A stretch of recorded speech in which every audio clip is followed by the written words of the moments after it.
गुजरात के मुख्यमंत्री श्री भूपेंद्र भाई पटेल, स्थानीय सांसद श्री आर पाटिल,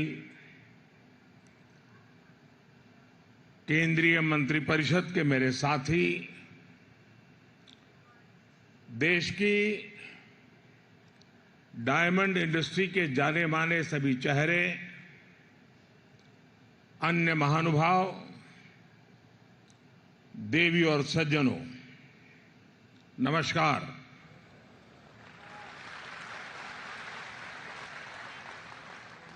હુરટ એટલે ભવિષ્યની દુરંદેશી, એનું નામ સુરત.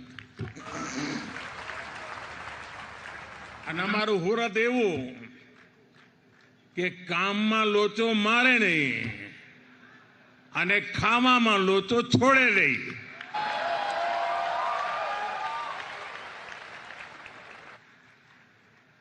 આમ બધી વાતે સુરતીને ગમે તેટલી ઉતાવળ હોય, પણ ખાણીપીણીની દુકાને અડધો કલાક લાઈટમાં ઉભા રહેવાની ધીરજ એનામાં હોય. વરસાદ જોધમાર પડ્યો હોય ને ઢીચણ સુધી પાણી હોય, પણ ભજીયાની લારીએ જવાડું એટલે જવાડું. શરદ પૂનમે ચંડી પડવો, दुनिया आखी धामा पर जाए. आमारो हुरती फूटपाथ पर परिवार साथे गाड़ी खातो है अने मोजी एवो साहेब के नाका परनु सर्कल में यहाँ आटो मारवा ना जाए, पण विश्व आखू फरे. मने याद छे 40-45 वर्ष पहला સૌરાષ્ટ્રના ભાઈઓ સુરત તરફ વળ્યા તો મારા સૌરાષ્ટ્રના જૂના મિત્રોને હું પૂછું કે હવે તમે સૌરાષ્ટ્ર છોડીને સુરત આવ્યા છો તો કેવું લાગે? એ કે અમારા હુરતમાં અને અમારા કાઠિયાવાડમાં ભારે અંતર.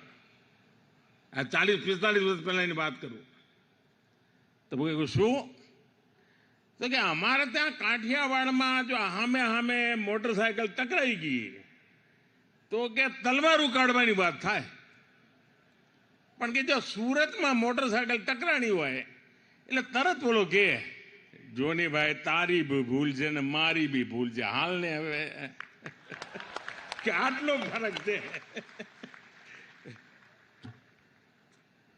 साथियों, आज सूरत शहर की भव्यता में एक और डायमंड जुड़ गया है.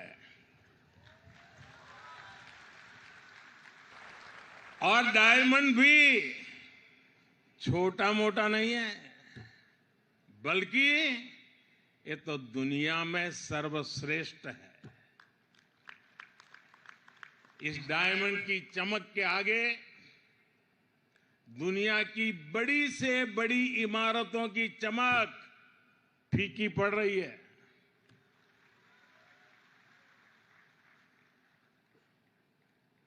और अभी वल्लभ भाई, लालजी भाई पूरी नम्रता के साथ अपनी बात बता रहे थे. और शायद इतने बड़े मिशन की सफलता के पीछे उनकी ये नम्रता, सबको साथ लेने का स्वभाव, इसके लिए जितनी बधाई मैं इस टीम को दूं उतनी कम है. वल्लभ भाई ने कहा कि मुझे 5 ही मिनट मिला है, लेकिन वल्लभ भाई आपके साथ तो किरण जुड़ा हुआ है और किरण में पूरे सूर्य को समझने का सामर्थ्य होता है. और इसलिए आपके लिए 5 मिनट एक बहुत बड़ी शक्ति का परिचय बन जाती है. अब दुनिया में कोई भी कहेगा डायमंड बुर्स तो सूरत का नाम साथ आएगा, भारत का नाम भी आएगा। सूरत डायमंड बुर्स भारतीय डिजाइन, भारतीय डिजाइनर्स, भारतीय मटेरियल और भारतीय कंसेप्ट के सामर्थ्य को दिखाता है। ये बिल्डिंग नए भारत के नए सामर्थ्य और नए संकल्प का प्रतीक है। मैं सूरत डायमंड बुर्स के लिए डायमंड इंडस्ट्री को, सूरत को, गुजरात को, पूरे देश को बधाई देता हूं।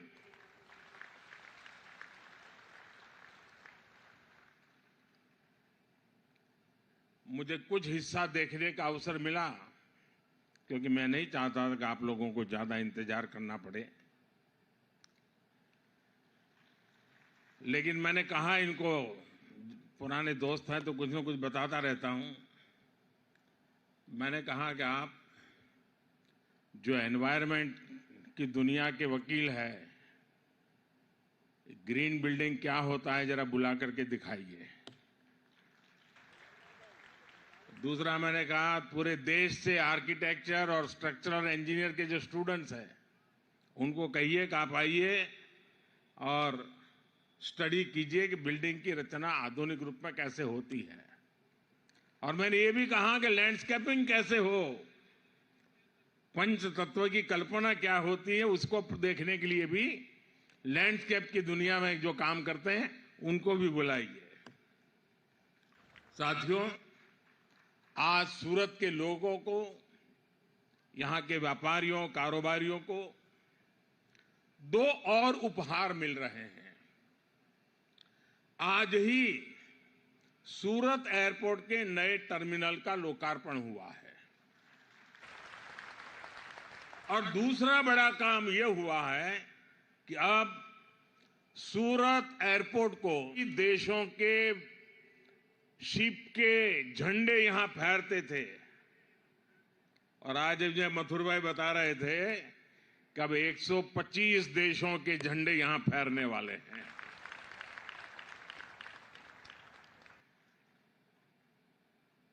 कभी गंभीर बीमारियों में सूरत फंस गया, कभी तापी में बाढ़ आई।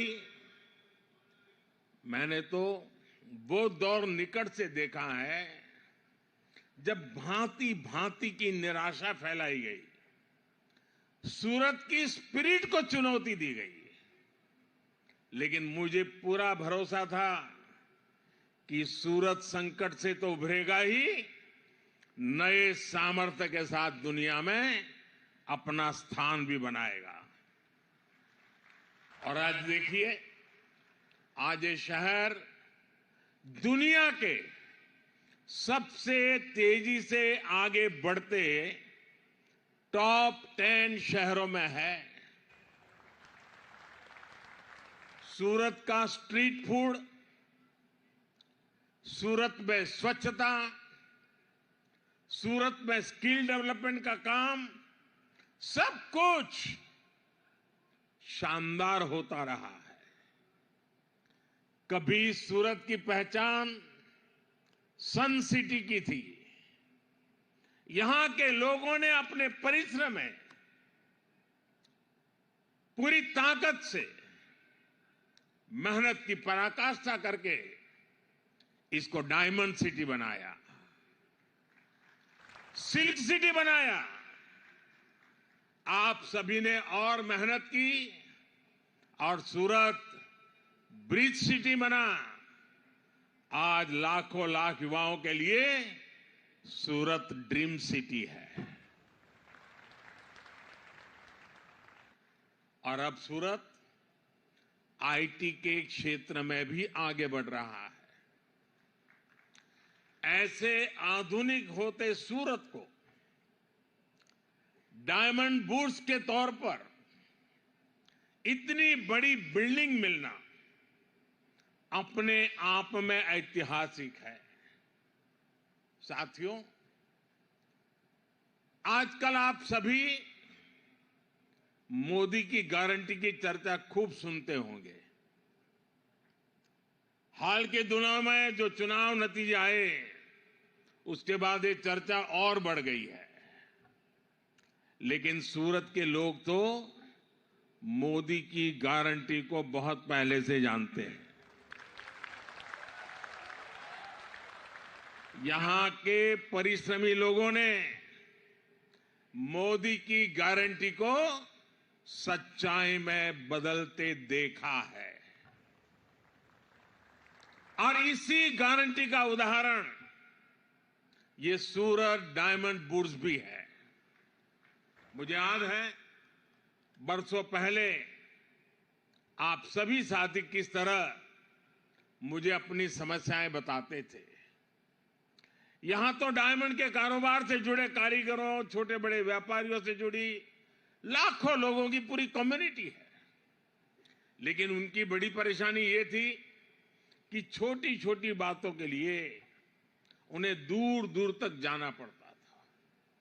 रॉ डायमंड को देखने और खरीदने के लिए अगर विदेश जाना है तो उसमें भी अड़चनें आती थी। सप्लाई और वैल्यू चेन से जुड़ी समस्याएं पूरे कारोबार को प्रभावित करती थी।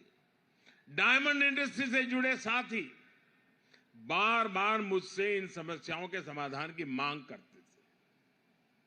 इसी माहौल में 2014 में दिल्ली में वर्ल्ड डायमंड कॉन्फ्रेंस हुई थी और तभी मैंने डायमंड सेक्टर के लिए स्पेशल नोटिफाइड जोन स्थापित करने की घोषणा की थी।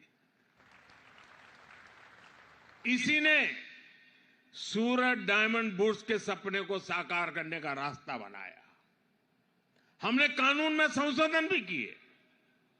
अब आज सूरत डायमंड बुर्स के रूप में इंटरनेशनल ट्रेड का एक बहुत बड़ा सेंटर यहां बनकर तैयार है।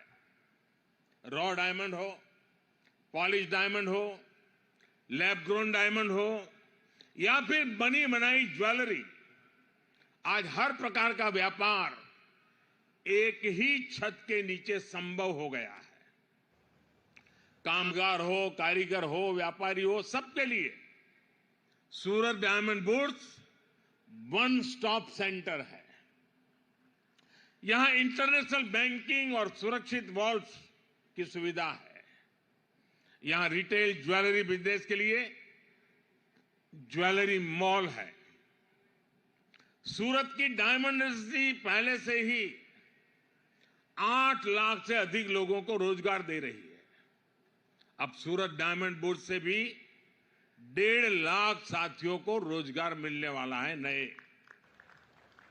मैं डायमंड के व्यापार कारोबार से जुड़े आप सभी साथियों की प्रशंसा करूं। सेक्टर के लिए, जेम्स और ज्वेलरी सेक्टर के लिए चुनौती भी है, अवसर भी है।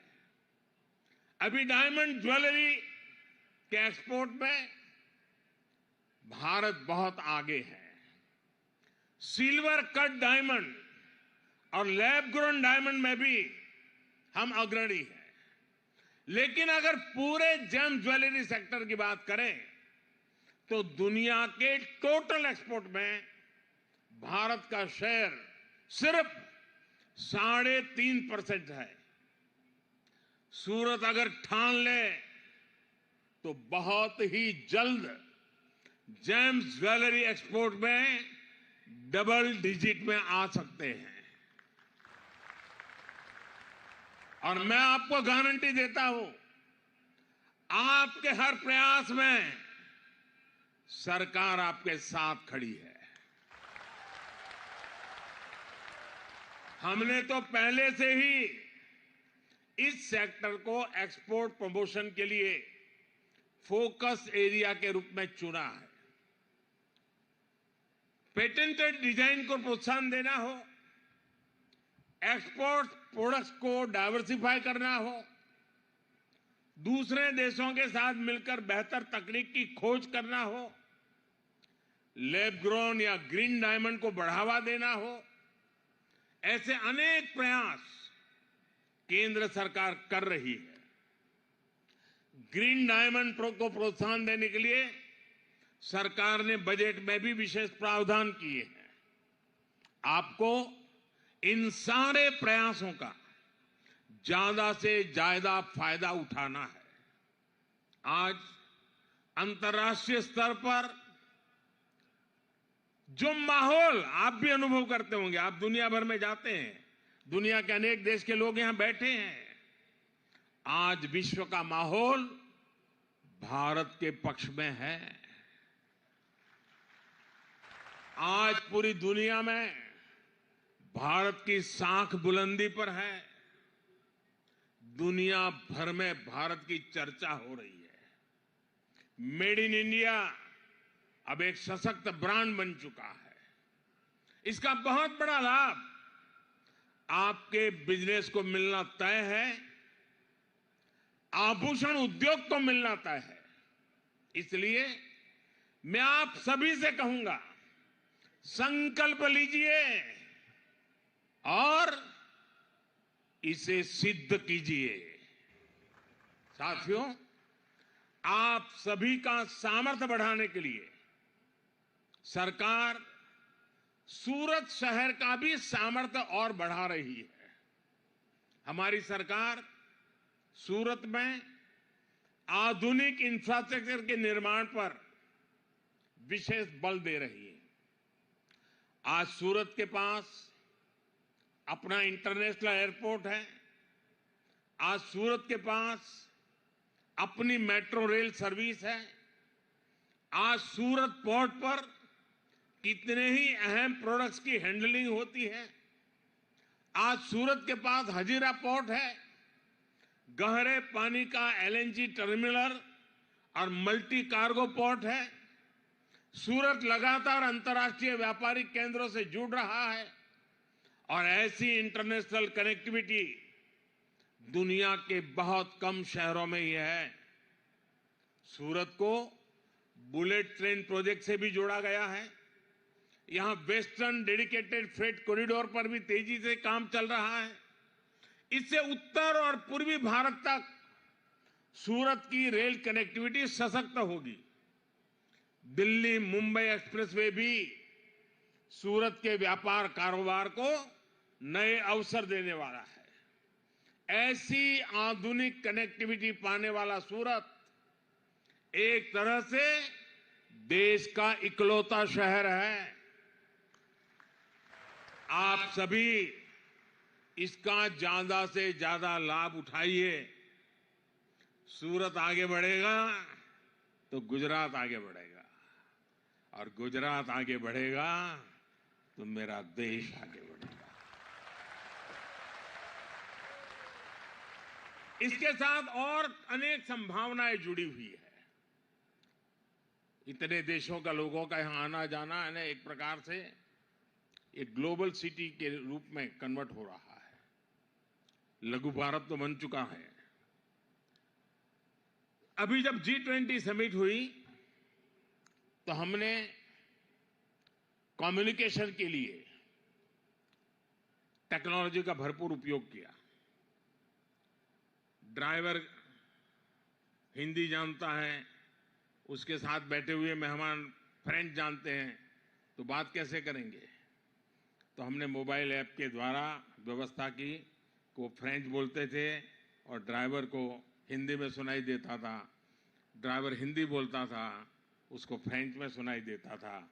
मैं चाहूंगा कि हमारे इस डायमंड बूस्ट में विश्व भर के लोग आने वाले हैं। लैंग्वेज की दृष्टि से कम्युनिकेशन के लिए आपको जो मदद चाहिए, भारत सरकार जरूर आपको मदद करेगी। और एक मोबाइल फोन, मोबाइल ऐप के द्वारा, भाषिणी ऐप के द्वारा इस काम से हम सरल करेंगे। मैं मुख्यमंत्री जी से भी सुझाव दूंगा कि यहां जो नर्मद यूनिवर्सिटी है, वे भिन्न भिन्न भाषाओं में इंटरप्रेटर तैयार करने के लिए कोर्सेज शुरू करें और यहाँ के बच्चों को ही दुनिया की अनेक भाषाओं में इंटरप्रिटेशन आए, ताकि जो व्यापारी आएंगे तो इंटरप्रेटर का बहुत बड़ा काम हमारी युवा पीढ़ी को मिल सकता है। और ग्लोबल हब बनाने की जो जरूरतें होती है उसमें कम्युनिकेशन एक बहुत बड़ी आवश्यकता होती है। आज टेक्नोलॉजी बहुत मदद कर